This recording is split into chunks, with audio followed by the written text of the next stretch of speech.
Sim, a opção foi sim, mas eu imagino que seja a mais segura. Tudo bem, gente? Tudo bom?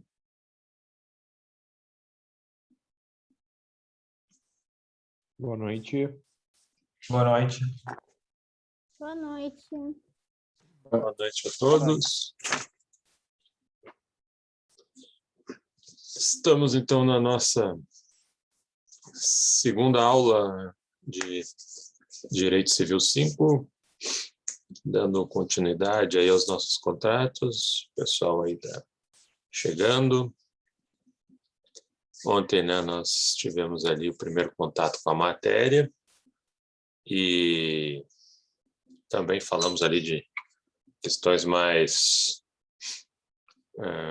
formais, né, envolvendo ali o plano de ensino, as aulas presenciais que nós vamos ter, que eu vou passar em uma lista aí para o pessoal ir se habilitando, né, quem quiser participar delas, elas vão ser gravadas. Quem não participar das presenciais vai poder ver o vídeo depois, né, das aulas. Então, são essa estrutura aí que a PUC está montando, né, para que a gente possa aí começar a ter a vida de novo, né, a realizar a vida de novo, né, diante desses isolamentos, né, que o Covid acabou nos colocando, né.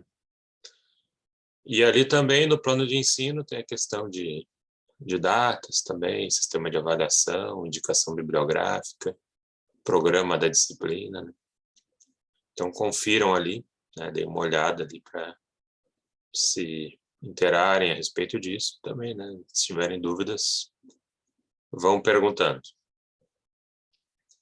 E aí nós temos agora o início, né, dos trabalhos, começando com contrato de doação, né? Aquele contrato que parecia ser tranquilo, né? E a gente viu que de tranquilo não tem nada, né?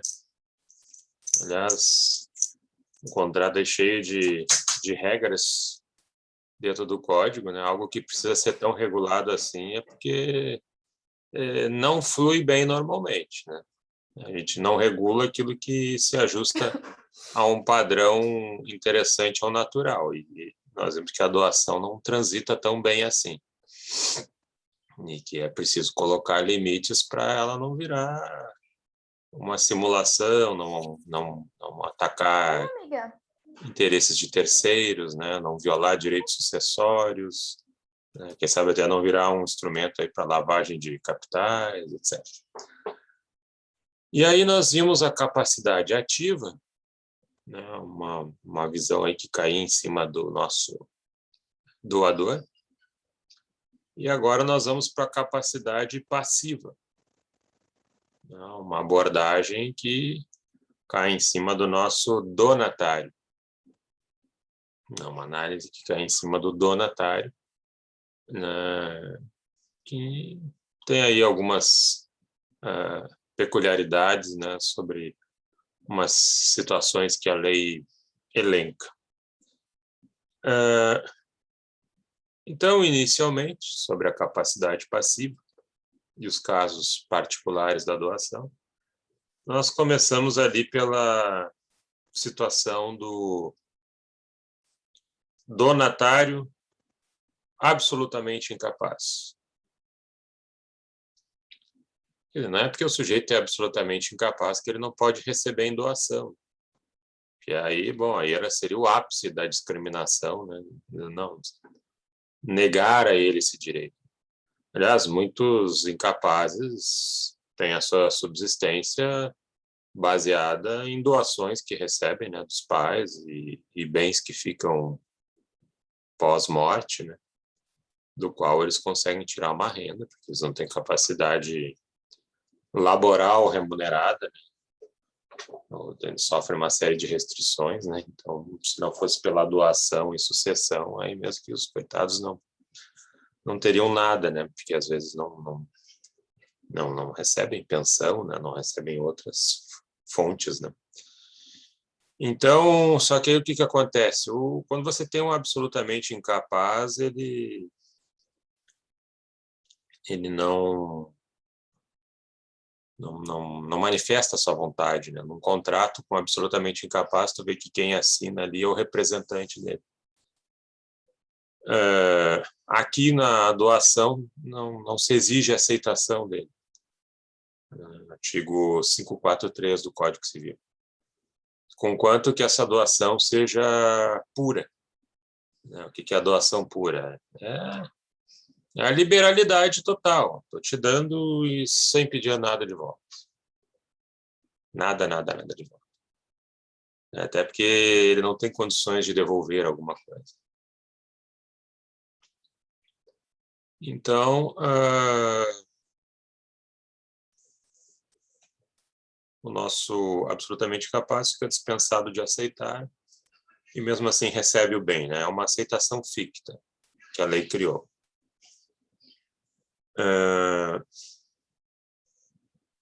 Saindo desse, aí tem um outro caso aqui envolvendo o donatário, que aí é bem peculiar também, é bem interessante. Doação em contemplação de futuro casamento. E agora o negócio abriu a mesa de negociações, né? Mudou. Com doação em contemplação de casamento futuro. Se não existir amor, agora vai existir. Se havia uma dúvida, agora está resolvido. Se casar, leva, basicamente. Por N motivos pode ser ofertado isso. Eu vou pegar um motivo bom, tá? Vou pegar um motivo interessante, né?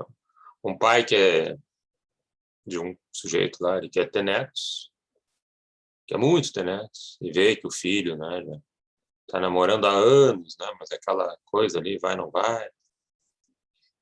E ele diz, olha, é o seguinte, eu te dou, então, vou te doar uma casa. Te dou ali um apartamento grande, tudo mobiliado. Mas casa lá com a tua namorada. Assume, né? Assume a coisa, transforma numa relação de casamento. E aí ele aceita. E aí, casando, levou. Casando, recebeu. Tem uma condição suspensiva aqui. Artigo 546. Casou, recebeu. Mas tem que casar. A questão aqui é tão rígida, né, que diz ali o artigo 552, que se houver evicção, o doador responde por ela.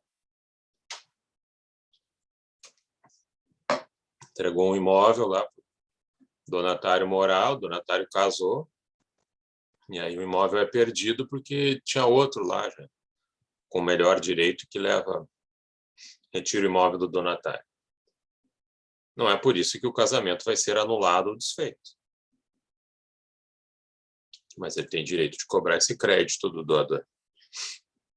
Vai atrás do doador. Fez eu casar, né? Depois o bem não existe, então paga a conta. Por conta da evicção. Tinha um cidadão aqui em Porto Alegre que ele provocou isso várias vezes. Não satisfeito de ter entrado em juízo com uma, duas, três, quatro, cinco. Ele devia ter seus 50 e poucos anos e gostava de namorar mulheres mais jovens. Da faixa dos 20, 30. E não sei se ele se empolgava no namoro, o que acontecia. Mas, num determinado momento, ele dava de presente um carro para essas moças. Ok, tá, tudo bem, a vida vai rolando e o namoro acabou. Acabou o namoro. O que acontece? Ele pediu o carro de volta. Não, mas foi uma doação pura. Não, não foi. Não foi, foi uma doação em contemplação de casamento futuro. E nós não nos casamos. Então, você não adquiriu o bem, eu quero ele de volta. Entro com 1, 2, 3, 4. Sempre repetindo o mesmo jogo e indo a juízo para reaver o bem. Nunca ganhou nenhuma. Em princípio, não conseguia provar que tinha sido uma doação em contemplação de casamento futuro. Então, que tivesse escrito isso, né? Facilitava a vida de todo mundo, né? Lá no instrumento de doação, né? Põe lá. E aí a cidadã também já fica ligada. Não, isso eu não topo. Estou fora. Ou me dá. Eu não vou fazer condicionado. Ou topo. Nessas alturas aí, quero casar contigo mesmo. Já entra no pacote. Nunca conseguiu provar isso. Acho que depois da quinta ação que ele perdeu, ou ele parou de entrar com a ação, ou ele parou de dar os presentes. Alguma coisa ele parou e começou a repensar.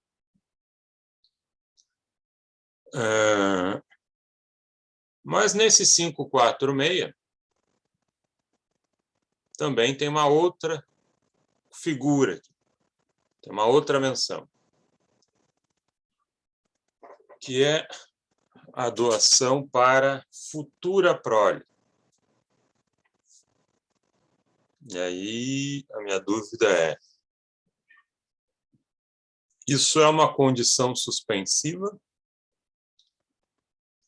Existe um se aqui? E se não tiver filhos, não ganha? Como é que fica? O que vocês acham?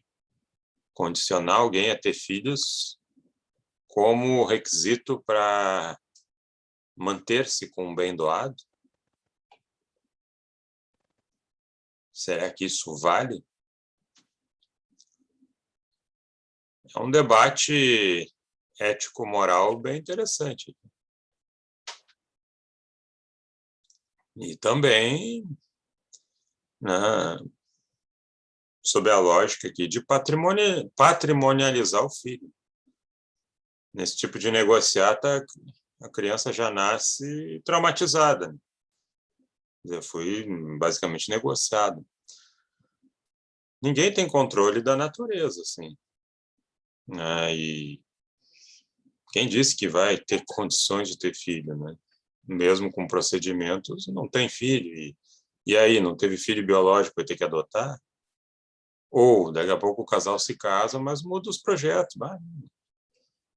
Não queremos ter filhos, ou pelo menos não agora. E aí perde o bem.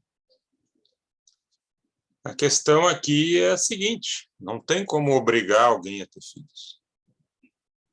Porque não existe esse controle, né, total da natureza e seria um cenário de imoralidade, né? Indignidade. Então, como é que adquire o bem aí? Basta casar.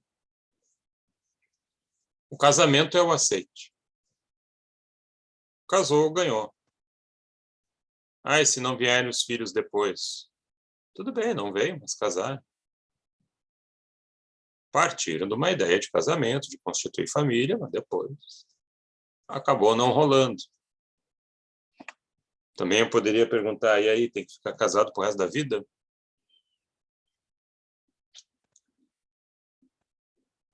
Aí é brabo também, né? As pessoas já nem se gostando mais, nem tem mais amor no ar, né? Mas se a gente não ficar casado, a gente vai perder o bem, né?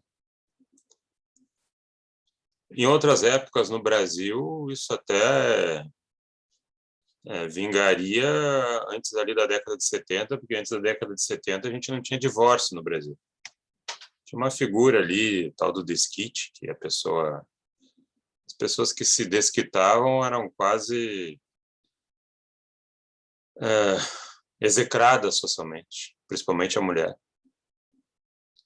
Havia uma repressão social muito forte em cima disso, né? Se trabalhava com a ideia de que casamento era por uma vida inteira, por pior que fosse o casamento. E aí, só na década de 70 que veio a lei do divórcio, a lei 6.515, que depois também foi trabalhado na Constituição Federal e depois veio para também aí o Código Civil atual. E mesmo assim, aquele divórcio da década de 70, primeiro tinha que se separar judicialmente, dava 1 ano, se separava, dava mais 1 ano e aí se divorciava. Então, como castigo, aí tu ficava ainda amarrado à pessoa, né, sob a ótica de, quem sabe, poderiam mudar de ideia e não aconteceu o divórcio. Hoje você casa, amanhã se divorcia, sem problema. Também o divórcio pode acontecer e a pessoa não precisa ficar amarrada ao casamento só para garantir que vai ter o bem. Não. Claro, o que não se aceita é a simulação. Vamos simular que a gente se gosta, tal, casamos e depois a gente se divorcia e dividimos o bem doado. Aí é vício social, né? Aí é outra questão, aí é nulidade. Mas aqui eu estou falando de um contexto normal. Casaram, em um dado momento, se divorciaram. Ainda mais nos tempos atuais, nunca se casou tanto e nunca se divorciou tanto.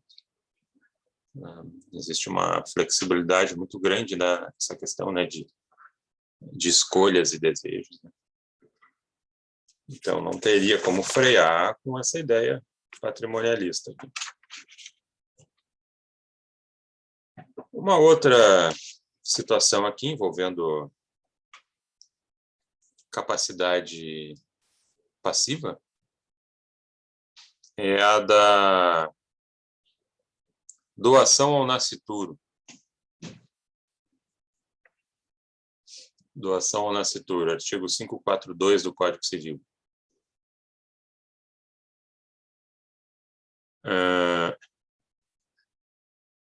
Existe uma condição suspensiva aqui, né, vinculada a um evento futuro e incerto, que é a de nascer com vida. Nascer com vida. É um pleonasmo, né? Nasceu, obviamente, nasceu com vida, né? Mas tudo bem, nascer com vida. Enquanto o nascituro, que já foi projetado, fabricado, não nascer, ele ainda nem personalidade jurídica tem. Mas já dá para reservar direitos para ele. Então, eu posso fazer uma doação para aquele que já foi, né, formado ali, né, concebido, só falta nascer, e ela fica aguardando ele nascer com vida. Se ele nascer com vida, pode ter demorado 1, 2 minutos, depende do que o médico lançar. Se ele nascer com vida,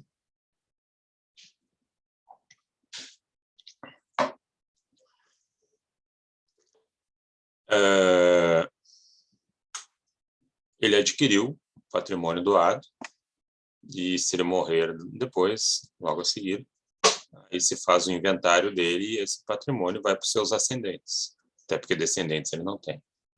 Então vai para os ascendentes dele, mãe e pai. Se ele não nascer com vida, se ele não natimorto, né, não nascer, não adquiriu nada, não tem que partilhar, depois não tem inventário, depois ele não adquiriu nada. Tem que ser uma doação pura também, sem encargo, e ela acaba sendo aceita, então, pelo representante legal dele. Pode ser a mãe, pai, enfim.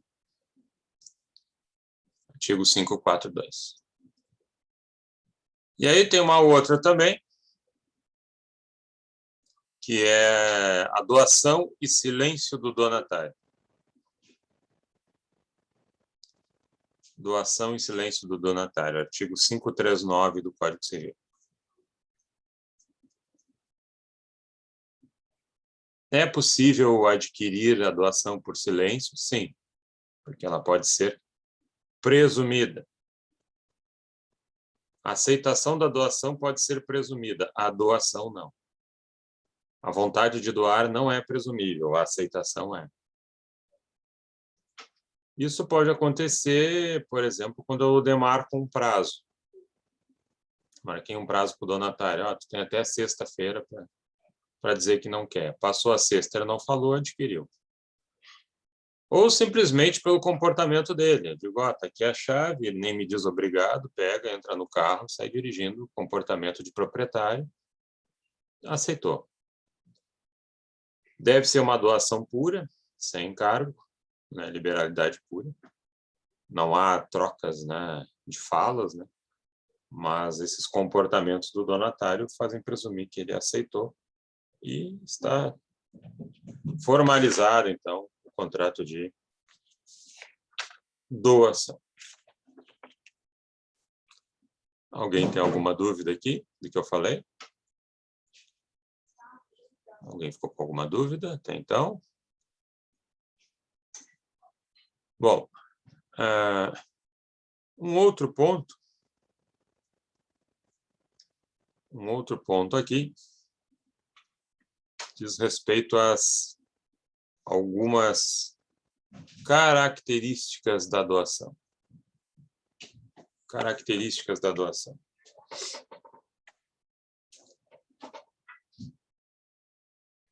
Seguindo aí o plano mais comum das doações, primeiramente a gente diz que ela é um contrato gratuito. É um contrato do tipo gratuito. Significa que ele não atrai ônus ao beneficiário desse contrato. Não há ônus ao donatário. Só há sacrifício econômico ao doador.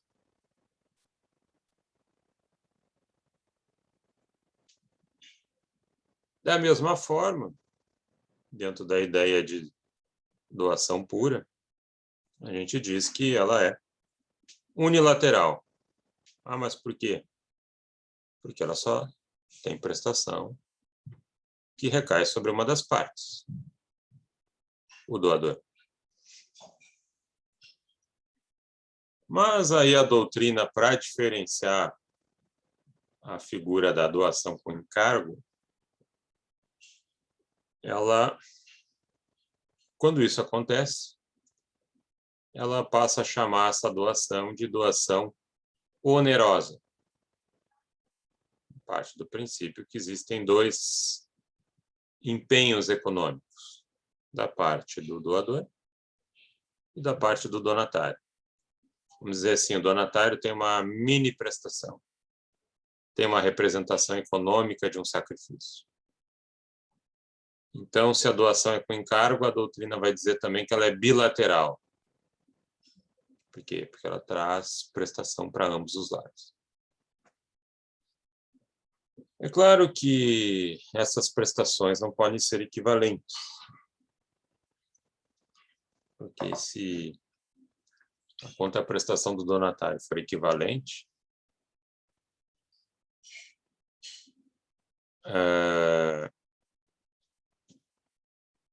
aí já não é mais doação, aí já é alguma outra coisa que estão tentando esconder. O encargo tem que ser bem menor do que a prestação em si.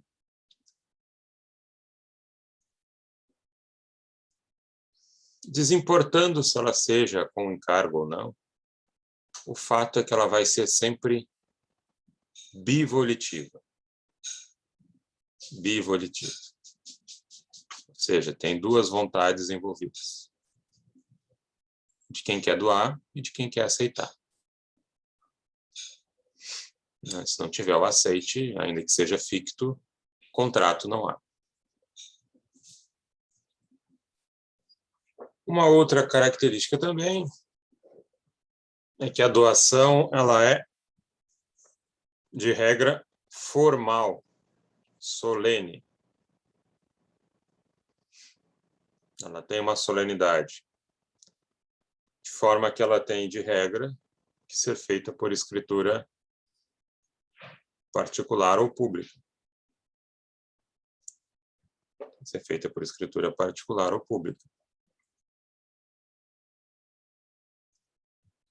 Claro que isso prova, inclusive, o próprio animus donandi, né? A vontade de doar. fica bem explicitada, porque afinal o doador está ciente, né? Está doando ali expressamente. Mas, para não tornar tudo muito burocrático, né? E aí não impedir as doações, porque daí a pessoa que vai doar já meio que desistiria no meio do caminho, porque eu tenho que fazer mesmo um instrumento por escrito, então já nem vou doar. Então, para que isso não aconteça e não se desestimule, as doações de imóveis de pequeno valor podem ser feitas na forma verbal. Artigo 541, parágrafo único do Código Civil. E essa forma verbal também é chamada de doação manual, à mão. Basta a entrega, basta a tradição. Não precisa ter um documento escrito para dar a existência da doação.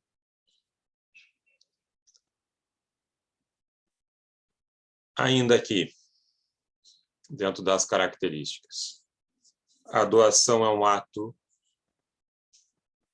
inter vivos, porque ela é feita em vida, durante a vida do doador e do donatário,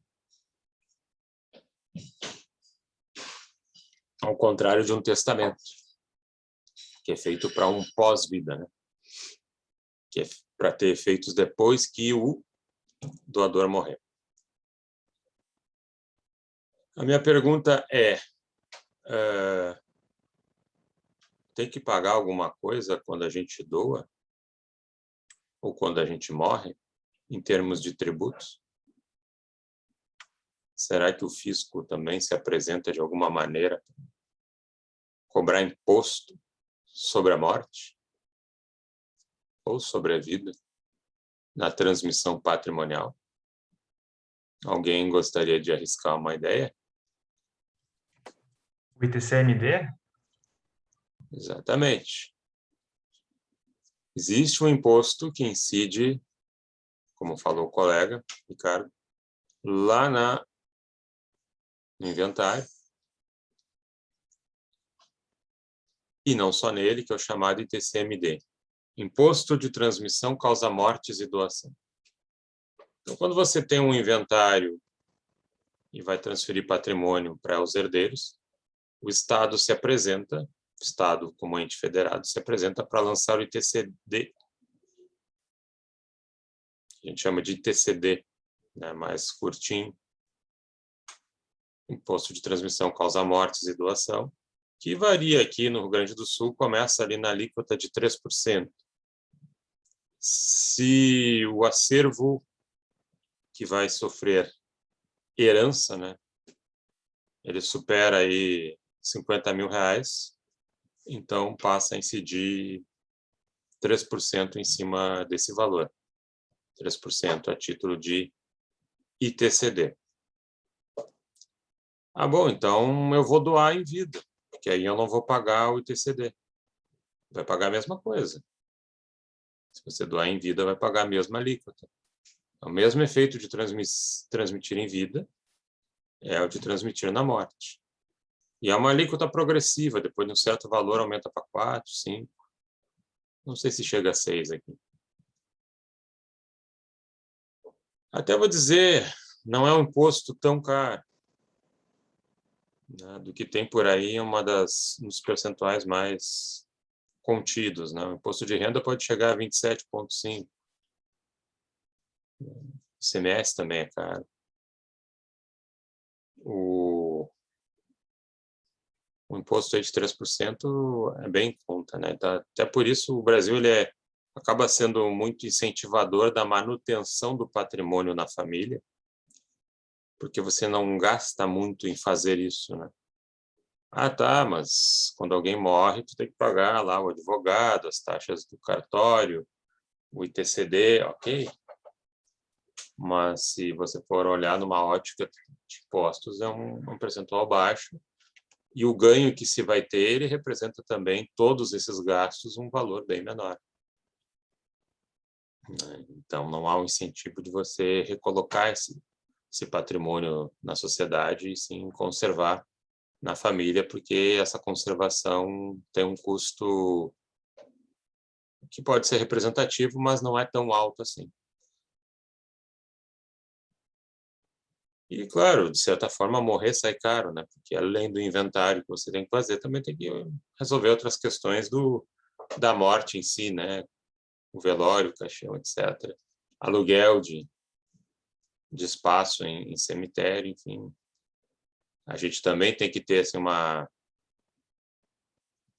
mentalidade, né? Um amadurecimento que a morte é inevitável e que ela tem um custo alto, né? E se a gente puder manusear isso antes, né, para deixar preparado melhor.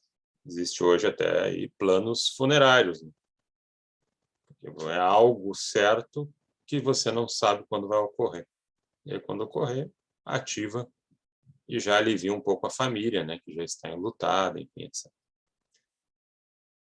E, por fim, a doação, ela é um contrato do tipo real. Ou seja, é um contrato do tipo real, em que ela somente se opera, somente se concretiza como doação, quando houver a tradição, quando houver houver a entrega, né? A transmissão de domínio, ali você tem efetivamente a ocorrência da doação. E até então, antes da doação, seria possível executá-la? É possível exigir que alguém faça uma doação judicialmente? Ou é possível executar uma promessa de doação? Alguém prometeu te doar alguma coisa e antes de doar desistiu? O que vocês acham? Será que é possível obrigar alguém a doar? O sujeito prometeu e depois mudou de ideia? Isso aqui é um contrato. Eu posso executar forçadamente uma promessa de doação? Alguém já passou por isso? O sujeito prometeu me dar lá um negócio, depois mudou de ideia. E aí, será que eu poderia executar ele, obrigá-lo judicialmente a doar? O que vocês acham? Será que isso é possível? Existe essa ideia de promessa de doação, a gente abre aqui um tópico, e a gente começa lançando a primeira regra. Por ser uma liberalidade, por ser uma obrigação voluntária,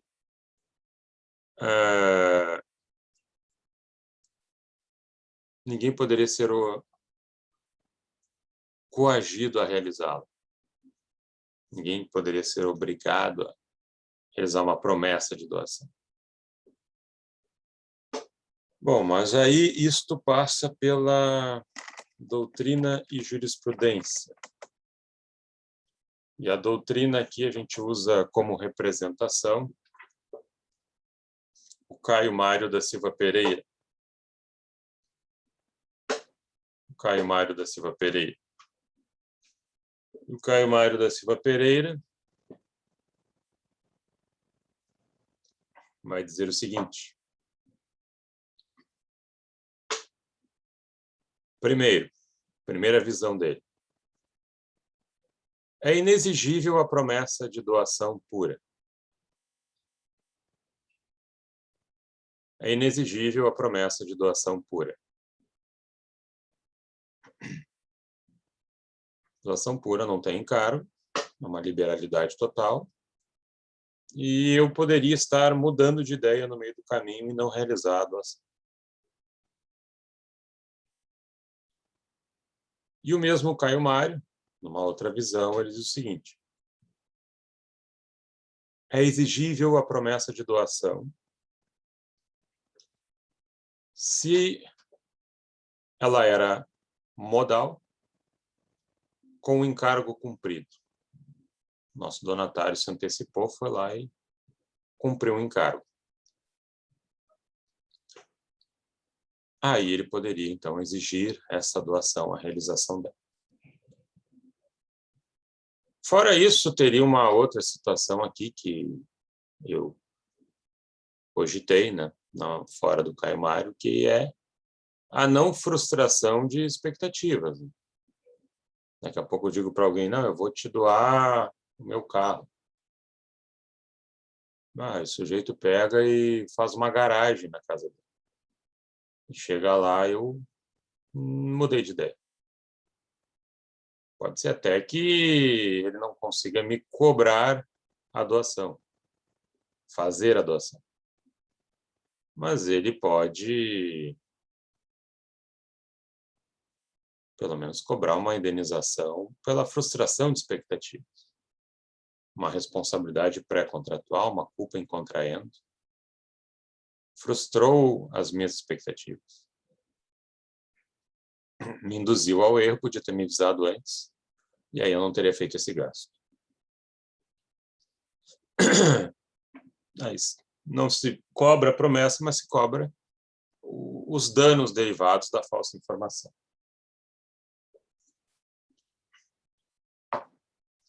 Bom, saindo da doutrina, nós vamos para a jurisprudência. E esse tipo de situação aqui, ele aparece aonde? Ele aparece na jurisprudência lá do direito de família. No direito contratual não tem muita incidência, mas lá no direito de família ele acontece. E os tribunais vão fazendo ali alguns requisitos que permitem a gente concluir que uma promessa de doação possa ser executada. Uma dessas situações seria a seguinte: uma doação entre cônjuges, celebrada em separação, em divórcio consensual, em favor da prole do casal. Uma promessa de doação, né, constante desse acordo de divórcio e que favoreça os filhos do casal. Daqui a pouco tem bens ali a partilhar, e aí um dos cônjuges diz, não, mas esse partilhar eu tenho que botar também meu nome lá na matrícula do imóvel, e aí a gente vai continuar tendo um condomínio, uma espécie, né, de vínculo contínuo, e acho que tem que acabar mesmo, e como é que a gente faz isso? Então, tu faz o seguinte, pega lá um imóvel teu lá, que representaria a parte que eu tenho a receber, e põe aí que tu vai doar para os nossos filhos. Prefiro que fique em nome deles e com eles, e aí está resolvido essa questão da partilha. Vejam vocês que isso tem um efeito retributivo, né? Que isso tem um efeito retributivo, eu estou deixando de ganhar uma coisa para ganhar uma doação que nem é para mim, é para os filhos. Muitas vezes, outras trocas a gente acaba vendo. Eu teria direito a 3 anos de pensão, mas aí eu também não quero ficar pagando mês a mês, o vínculo se mantém, teria direito a ficar ganhando isso, porque sabe, a gente transforma num patrimônio único. Então eu vou te doar lá o meu imóvel X. E aí tu abre mão da pensão. Quer dizer, você não está renunciando a um direito, você está trocando a forma como ele vai se realizar. E aí a questão é municiar essa pessoa com o direito de cobrar essa doação, que não é uma doação altruística, não é uma liberalidade. Então aí tem que cuidar que nesse contrato conste esse cenário de trocas de retribuição, né, de alguma forma que isso seja perceptível nesse acordo. E que fique ali também dito que ele é irretratável e definitivo. As partes não podem voltar atrás. Se tiver essa contextualização, dá para executar essa promessa de doação e cobrar ela. Fugindo da regra de que promessa de doação não tem efeito, é no direito de família que a gente encontra aí uma solução para isso, né? Diante das peculiaridades lá do direito de família. Pergunto para vocês alguma dúvida até aqui? Bom, saindo daquele tema, nós temos um outro aqui, que é o das espécies de doação. Espécies de doação. Algumas aqui eu vou só mencionar o nome, porque a gente já viu, então não vou repetir, mas quem tiver dúvida, né, me avisa. Nas espécies de doação,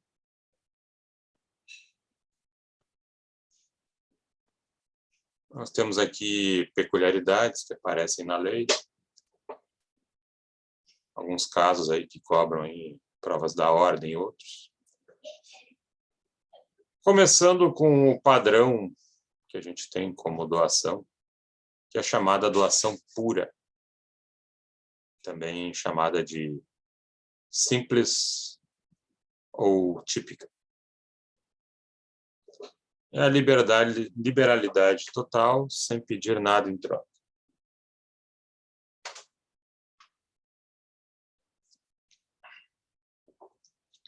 A segunda espécie é a da doação chamada de modal, também conhecida como doação onerosa.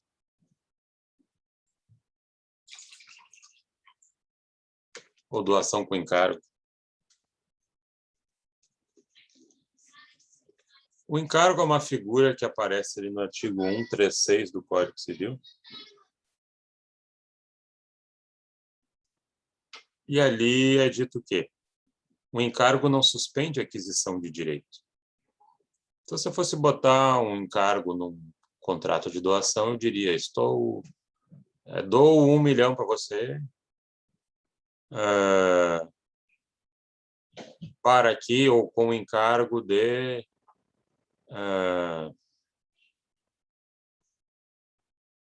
construir um abrigo para cães. Pequeno abrigo para cães. Dou 10 milhões para você com encargo de construir um pequeno abrigo para cães na cidade X. Quando ele me transferir esses 10 milhões, eu ganhei. Não tem conversa. Agora, se eu não cumprir esse encargo, duas coisas podem acontecer. Ou eu vou ser executado para cumpri-lo, ou eu posso ter até a revogação da doação. E aí ela é desfeita. Então é bom cumprir o encargo, né? É interessante. Ele não é uma condição suspensiva, né? Ele não é um C. Já foi adquirido e tem uma tarefa ainda a fazer que é menor do que o objeto que foi doado. Diz o artigo 553 do Código Civil que o encargo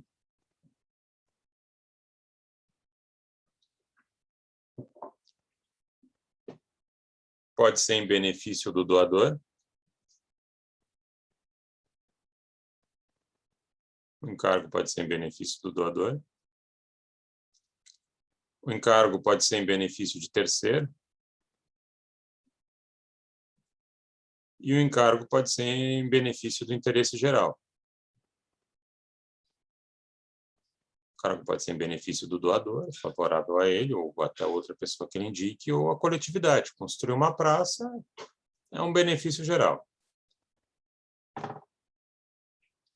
Saindo dessa figura, nós temos uma outra espécie, que é a chamada doação remuneratória, que aparece lá no artigo 540 do Código Civil, e que é uma doação com um caráter aí retributivo.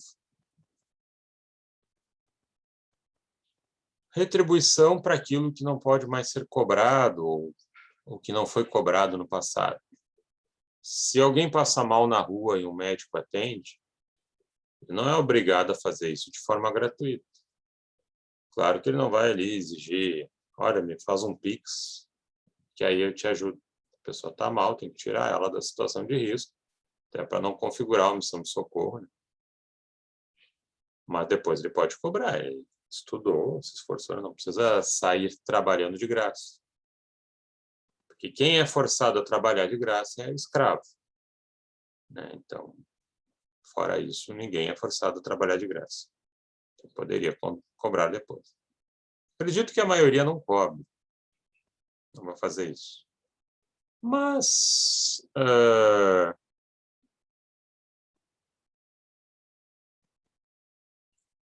fica aquele dever moral, né? O sujeito me atendeu, não me cobrou, salvou minha vida, então eu vou lá, vou doar alguma coisa para ele, vou doar um notebook.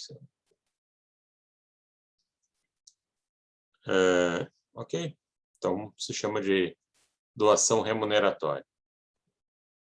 Nesse mesmo 540, no Código Civil, aparece uma outra figura, que é a doação contemplativa, também chamada de meritória.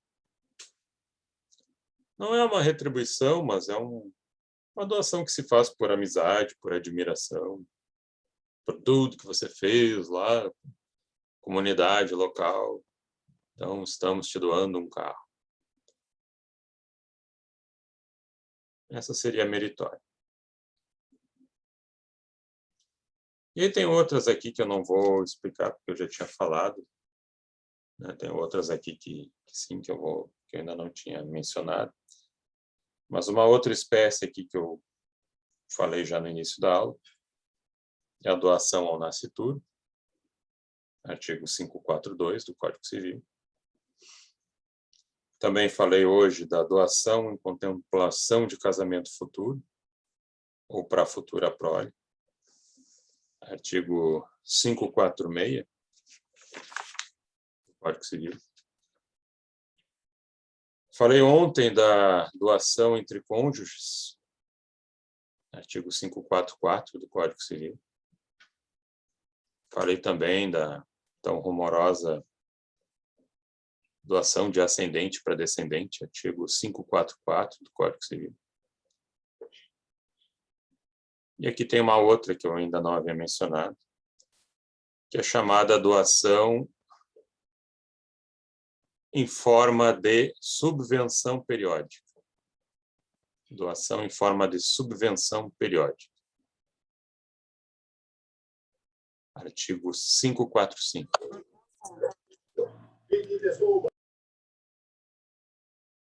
Essa doação aqui, ela tem parece uma pensão, mas pensão não é, porque pensão você paga por um dever legal. Mas ela parece uma pensão porque você está sempre realizando, né, uma tarefa em prol de uma pessoa. E é importante que isso seja qualificado como doação, porque daqui a pouco um pai que não precisava pagar pensão põe lá todo mês R$5.000 na conta de um dos filhos. Passou um tempo, ele morre. E aí os outros vão atrás. Ó, tu vai trazer aqui a colação 60 meses, 5 anos que tu ganhou todo mês R$5.000.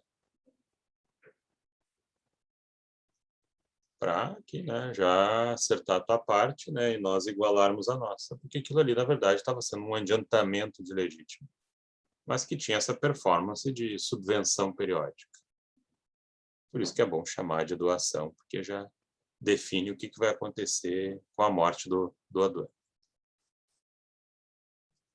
Nós temos uma outra aqui também, que eu ainda não havia mencionado, que é a doação conjuntiva, em comum a mais de uma pessoa. Artigo 551 do Código Civil.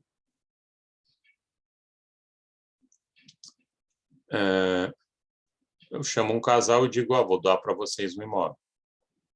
Se eu não mencionar cotas diferentes, é 50-50. Ambos vão ganhar da mesma maneira. da maneira equivalente.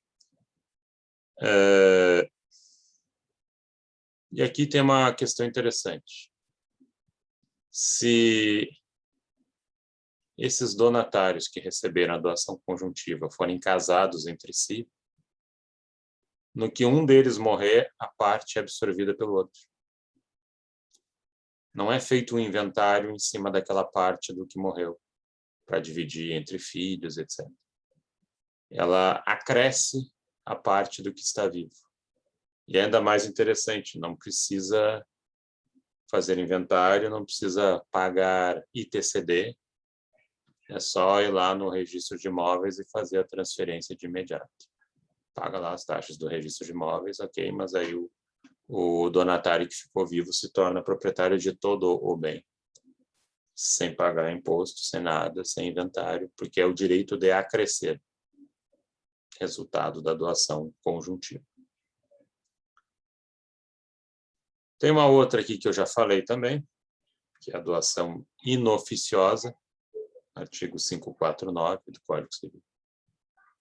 Tem uma outra aqui também que eu havia mencionado, doação de todos os bens, artigo 548 do Código Civil. Uma outra aqui que eu falei há pouco, a doação manual, bens móveis de pequenos valores, artigo 541, parágrafo único do Código Civil, doação manual. E agora uma outra que eu não mencionei ainda, que é a doação com cláusula de retorno ou reversão. Doação com cláusula de retorno ou reversão. Artigo 547 do Código Civil. Eu posso pensar como doador o seguinte, se é cláusula, tem que estar no instrumento, né? Instrumento contratual. Aí eu posso pensar o seguinte, se o donatário morrer antes de mim, eu não quero que esse bem seja partilhado entre os parentes dele.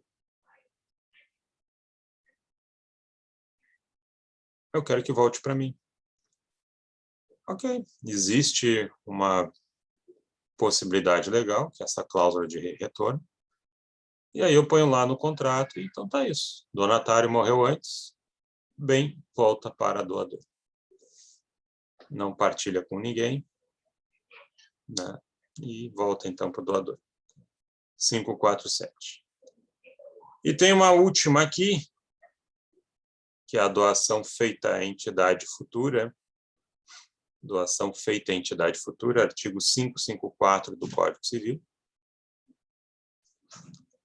Que daqui a pouco você, vamos fazer uma fundação, vamos fazer uma associação, ok.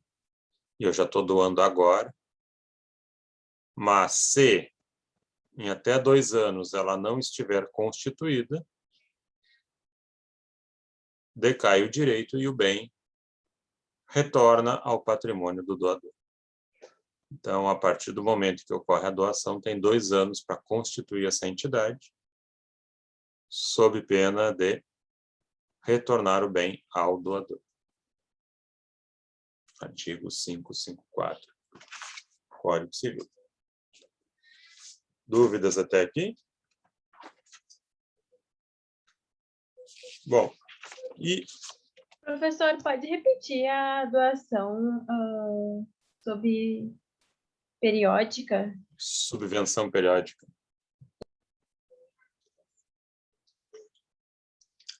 A doação de subvenção periódica ela é contínua.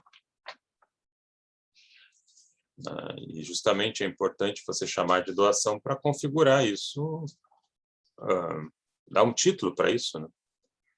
Por que alguém está recebendo dinheiro mês a mês de outro? Porque ele realiza trabalho e aí não está pagando imposto? O que está acontecendo? Isso é um dever de pagamento de pensão legal? Não, isso é só uma doação. Uma doação que acontece mês a mês, uma vez a cada 2 meses e se repete. E não deixa de ser uma doação. Não é porque você faz em várias vezes contínuas que não deixa de ser uma doação. Artigo 545. pode parar a hora que quiser, porque não é devida. É uma liberalidade. Era isso? Obrigada. Nada. Aí, um último ponto para a doação.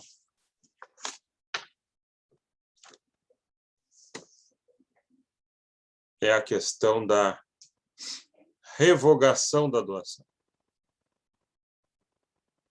Revogação da doação. Artigo 555 do Código Civil.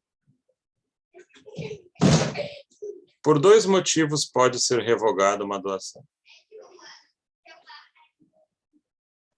Por 2 motivos a gente revoga uma doação que é perfeita e que aconteceu. Um deles é por ingratidão,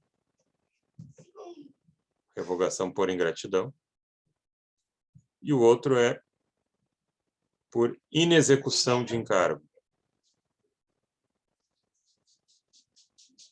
Por ingratidão ou por inexecução de encargo.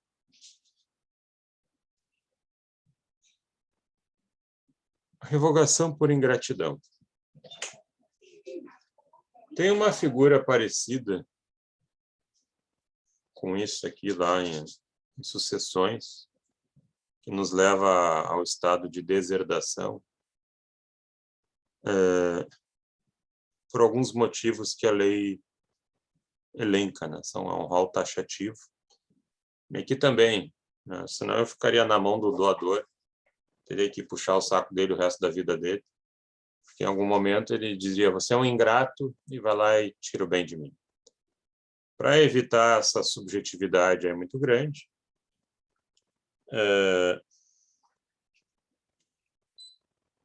a lei escolheu, né? O legislador escolheu ali algumas situações que levam à ingratidão.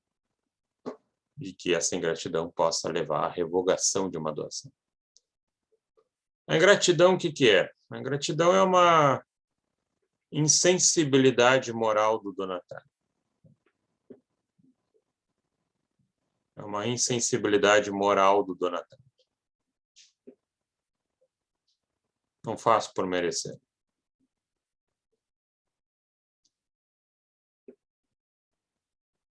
Uma figura aí que foi deserdada, né, e aí eu estou pensando em sucessão, né, mesmo ali sendo uma herança legítima, ela acabou sendo deserdada. É uma das psicopatas raiz aí mais famosas que nós temos aí em termos de Brasil, que é a Suzane Richthofen, né? Aquela que convenceu 2 cidadãos ali a matarem seus pais a pauladas, né? E depois ainda interpretou bem ali no início, a perda dele, estava triste. E aí caiu a casa e até hoje está cumprindo pena. Não sei se agora não está no regime aberto, mas muito sedutora e ardil, né? Parece que até tinha um promotor que se apaixonou por ela, depois uma agente penitenciária, depois detentas também. Não dá para ficar muito perto dela, porque ou a pessoa se apaixona ou morre, né? Então tem que cuidar. E ela foi deserdada justamente porque matou os pais, né? Agora no Netflix fizeram aí um documentário de uma outra aí bem complicada, né? Que é a Matsunaga, né? Ela matou o marido e depois esquartejou ele. Também aí uma mente vil aí. Mas como as pessoas gostam de notícias ruins, né? Notícias pesadas, né? É o tipo de situação que vende, vai lá e faz um documentário e ela ainda ganha ali mais em direitos autorais do que ganharia numa eventual herança. Essa ingratidão, ela tem um prazo, né, para ser invocada, essa revogação por ingratidão. O prazo está lá mencionado no artigo 559 do Código Civil. E é um prazo decadencial. Um prazo decadencial. Em um prazo decadencial de um ano,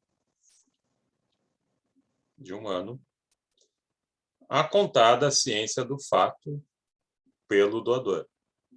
A partir do momento que você tem a ciência do fato que poderia gerar revogação, você tem um ano para entrar com a ação revocatória para revogar a doação. Que fatos são esses? São hipóteses taxativas previstas na lei, que estão lá no artigo 557 do Código Civil. Quando o donatário atenta contra a vida do doador, pratica homicídio doloso contra o doador, ofensa física, injúria grave ou calúnia. Uma outra aqui que eu já vi, recusa de alimentos ao doador, quando poderia ter prestado. Uma mãe, eu já vi um caso, a mãe pegou, fez uma doação lá para os filhos, depois ela passou necessidade, os filhos podiam ajudar ela com alimentos para subsistência e eles negaram se fazer isso, estavam negando. E ela entrou na justiça para desfazer a doação. E conseguiu, e revogou a doação. Um horror, né? Acabou com toda a relação familiar, implodiu ela. Do bem, acabou no mal, e acho que nunca mais vão se falar depois dessa daí. Vai chegar ao ponto de revogar uma doação, e um filho que não quer ajudar o pai, é um horror. Mas isso é motivo para revogar por ingratidão uma doação. E, segundo o artigo 558, também é motivo que se revogue a doação, essas mesmas ocorrências, quando elas ocorrem com o cônjuge, com o ascendente, com o descendente ou com o irmão do doador.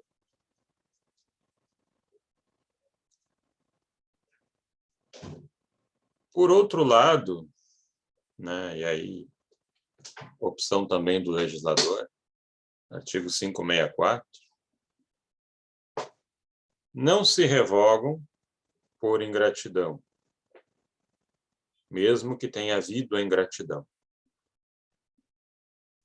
Doações remuneratórias, lembra aquela que representa uma retribuição? O médico me ajudou, não me cobrou, fui lá, dei um carro para ele, depois ele agiu com ingratidão em relação à minha pessoa. A hipótese disso aí acontecer é remota, né? Mas caso aconteça, não se poderia revogar por ingratidão. Não se revoga por ingratidão doação onerosa, com encargo cumprido.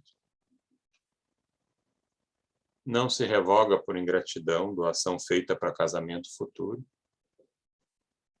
A pessoa ganhou e depois agiu com ingratidão e não posso tirar mais dela. E não se revogam por ingratidão as que se fizerem em cumprimento de obrigação natural. Por exemplo, uma obrigação prescrita, mesmo não podendo me cobrar mais, eu vou lá e faço uma doação que representa um pagamento, basicamente. Mas eu chamo de doação. Também não pode se revogar por ingratidão. Ainda aqui, diz o artigo 560 do Código Civil, que os herdeiros do doador somente podem continuar a ação proposta por ele, em caso dele falecer. Quer dizer, se o tempo está passando e o doador não está entrando com a revogação, é uma escolha dele. Os herdeiros dele não podem se adiantar, ir lá e fazer essa ação. Só tem um caso em que os herdeiros podem entrar diretamente com essa ação, sem precisar esperar o doador, até porque não adiantaria esperar. Que é o caso do homicídio. O donatário mata o doador, bom, aí realmente não tinha como saber se o doador ia querer revogar a doação ou não. Artigo 561, os donatários podem fazê-lo. Podem revogar a doação. Os sucessores podem revogar a doação feita ao donatário.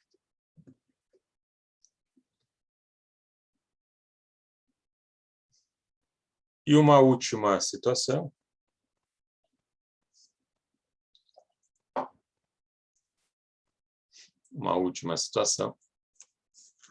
Não sei se alguém tem alguma dúvida até aqui que eu falei.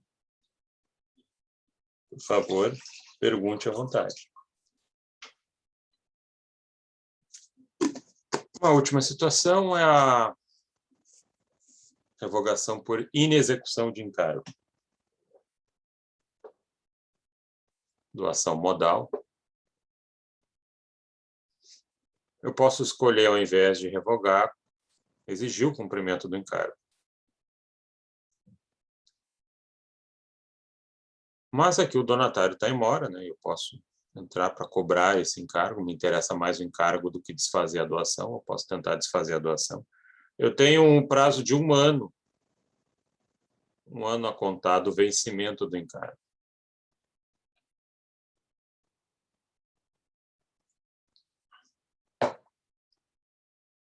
Um ano a contar do vencimento do encargo. Essa ação também ela não é transmissível.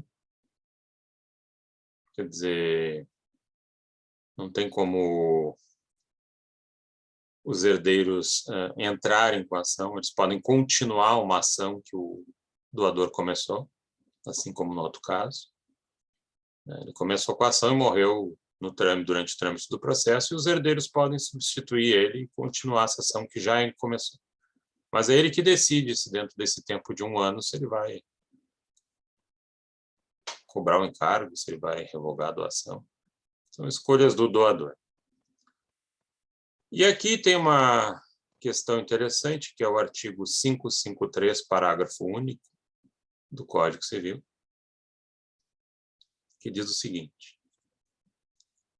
se o encargo for de interesse geral, o Ministério Público pode exigir a execução do encargo depois da morte do doador, se ele não tiver feito. Se o doador não tiver feito a cobrança desse encargo, poderia ser a realização de uma praça, por exemplo, dentro daquele período que ele teria para cobrar, e ele falece dentro desse período, o Ministério Público poderia entrar com uma ação para cobrar a execução desse encargo. Eu acho muito remoto o MP fazer isso, né, dentro de um prazo tão exíguo. Mas está ali a possibilidade legal para que isto ocorra. Pelo menos se perguntarem em prova, o MP pode exigir o cumprimento de um encargo, pode, quando tiver interesse geral e o doador não tiver feito, dentro de um contexto aí de doação. Pergunto para vocês, alguma dúvida aqui? Alguém ficou com dúvidas ainda em doação? Ascendente para descendente? Irmão que ganha mais que irmão? Contemplação de casamento? Ou algum outro promessa de doação, direito de família? Ou algum outro detalhe? Tá tranquilo. Hã? Tá tranquilo. Tá tranquilo, sob controle? Uhum. Bom, então tá, vamos ver se agora a gente já esgotou doação. Professor, Hum. e esse pagamento dos encargos, quando é revogado, esses pagamentos são perdidos? Se for revogada a doação, aí não vai cobrar um encargo. Mas se já pagou, é perdido. Não, se ele realizou um encargo, aí não tem por que revogar, né? Você não consegue revogar a doação. Mesmo por motivo de ingratidão, né? Se ela já tinha um encargo, se era uma doação com encargo, o encargo foi cumprido, a doação não se revoga mais. Ok, obrigada. Tá. Então, né, desse contrato, a doação é meio enganoso, né? A gente pensa, contratinho tranquilo, leve, é um dos mais tensos que tem, né? Você for um barraco de família, abre um conflito, que a gente fica pensando, será que vale a pena será que vale a pena ter um negócio desse? Porque isso aqui é o estopim dos ciúmes, da inveja e da briga, né? Então, é o bem que não precisa muito para se transformar em mal. nós vamos ter outros casos aí conflitantes, mas a disputa não chega a essas raias familiares, aí é contratante contra contratante, e aí é uma outra história, né? Exemplo aí, contratos de seguro, transporte, é uma outra ideia. Então, semana que vem, entramos já num outro tipo negocial, né? Dando seguimento aí à nossa caminhada, que passa por vários contratos, né? E aí damos seguimento aí à nossa jornada. Então, se vocês não têm mais dúvidas aqui, ou tem, mandem pelo Moodle, enfim, né? Ou guardem para a semana que vem, e aí a gente vai discutindo, respondendo e avançando. Então, tá bem, gente. Valeu. Agradeço a participação de todos. E semana que vem nos encontramos, então. Um abraço. Professor, Boa noite, professor. obrigada pela aula. Um abraço geral aí, de nada. Até a semana que vem. Boa noite. Boa noite.